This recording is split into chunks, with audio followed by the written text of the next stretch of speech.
Cette photo contribue à faire rentrer pour la première fois un vêtement attribué à la reine Marie-Antoinette dans l'histoire de la mode.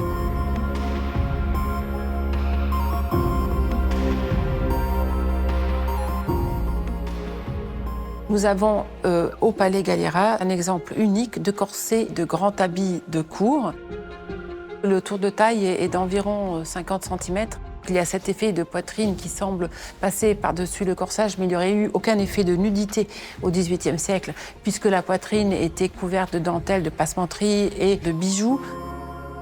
L'autre fait qui est impressionnant est la position des bras, en particulier des épaules, qui sont complètement rejetées à l'arrière, avec le cou dans le prolongement du dos. Ce corset a une histoire passionnante. Le comte de Rézé, qui est un collectionneur, qui est fou de Marie-Antoinette, trouve chez d'autres collectionneurs donc, des livres de contes qui appartiennent à une marchande de mode. Et puis, avec les deux livres de contes, il y a le corset de Marie-Antoinette. Et il va publier le tout dans une tentative de réhabilitation de la mémoire de la reine pour montrer qu'elle n'était pas si dépensière en mode. Et donc, il va un petit peu trafiquer la réalité. Mais ce qui est extrêmement important, c'est qu'il a sorti sa publication d'une photo qui a un rendu tout à fait archéologique. On est en 1885 et l'on est au début de l'utilisation de la photographie.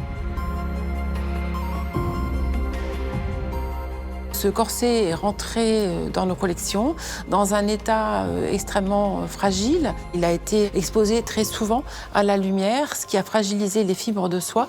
Et également, il est d'une sorte de couleur vert-bleu, qui est une couleur extrêmement délicate et probablement été obtenue par la manipulation de sels métalliques, de mordants. Et ces mordants sont en train d'attaquer de façon assez féroce la fibre de soie. Le corset est donc exposé pour la deuxième fois de son histoire au Palais Galliera. Il sera exposé jusqu'au 12 juillet 2026 et il ne sera malheureusement plus exposé en raison de sa trop grande fragilité.